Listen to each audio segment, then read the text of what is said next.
Shalom, selamat pagi. Sate pagi hari ini bertemakan hidup adalah perjuangan. Firman Tuhan terambil dari Rut pasal 2 ayat 1 sampai dengan 7 dan ayat 17, dan 2 Tesalonika pasal 3 ayat 10.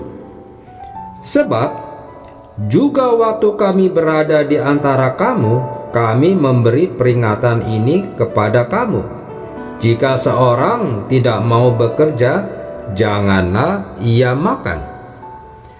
Ketika usia lanjut, kerinduan kebanyakan orang adalah bisa menikmati hari tuanya dengan santai di rumah, mungkin sambil bercanda dengan cucu-cucunya. Namun hal itu tidak terjadi pada diri seorang kakek yang biasa memakai topi dan handuk kecil di leher ini. Kakek dengan usia sekitar 80 tahun itu masih berjuang untuk mengais rezeki dengan berjualan serabi. Berbekal sebuah gerobak, kakek yang tidak mau menyebutkan namanya ini setiap harinya mangkal di Jalan Mercedes di depan PT Nito Gunung Putri, Bogor. Serabi yang dia jual cukup murah, yaitu Rp2.000 per satunya. Kadang ramai, kadang sepi pembeli. Sekalipun dia mangkal sampai larut malam, entah apa yang menyebabkan dia masih tetap berjualan sampai usia senja.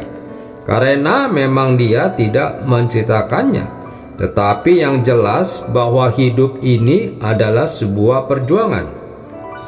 Di tempat lain, seorang laki-laki yang biasa memakai topi dan kaos warna hitam mendatangi perumahan demi perumahan untuk menjajakan kuenya.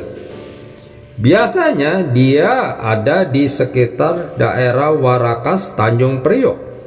Laki-laki itu yang menimbulkan haru dan belas kasihan para pembeli adalah seorang tunanetra. Tanpa merasa lelah, walau keringat membasahi tubuhnya, dia berjalan dengan dibantu tongkat penuntun untuk orang tunanetra, berjalan selangkah demi selangkah. Kue yang dia jajankan itu pun cukup murah, yaitu Rp2.000 per satuannya. Namun dia mau berjuang untuk mendapatkan keuntungan sepeser demi sepeser. Ada satu tujuan yang hendak dia capai dalam waktu yang pendek, yaitu bahwa dia ingin menikah. Tetapi apapun tujuannya, laki-laki ini patut dicontoh karena mau berjuang dan tidak bergantung pada orang lain. Di dalam Alkitab, kita membaca kisah-kisah yang juga menjelaskan tentang perjuangan di dalam menjalani kehidupan ini. Salah satu kisahnya adalah tentang Rut. Rut pasal 2 ayat 7b dan 17a berkata, "Begitulah ia datang dan terus sibuk dari pagi sampai sekarang, dan seketika pun ia tidak berhenti. Maka ia memungut di ladang sampai petang."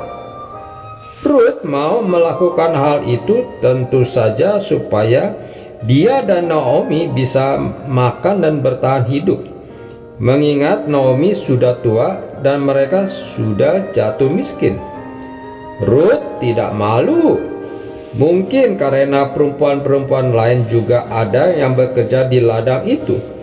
Dia juga tidak segan sekalipun dia adalah orang asing.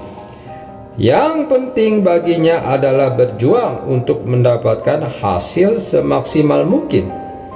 Keadaan ekonomi nasional dan dunia sudah membaik atau belum, hidup tetap merupakan perjuangan. Kita tidak bisa bermalas-malasan atau hidup seenaknya, tetapi harus berjuang untuk mencukupi kebutuhan dan untuk meraih cita-cita kita. Di dalam kehidupan rohani pun, termasuk di dalam pelayanan, harus ada namanya perjuangan. Tuhan akan memberkati kita kalau kita mau berjuang. Tuhan akan mengubah nasib kita kalau kita mau berjuang. Maka jangan mudah putus asa dan terus berharap pada Tuhan dalam perjuangan hidup ini. Amin. Mari kita berdoa. Bapa Surgawi, beriku kekuatan untuk menjalani kehidupan yang berat ini. Aku mau berjuang dan tidak putus asa, sehingga tetap bisa bertahan. Di dalam nama Tuhan Yesus aku berdoa. Amin.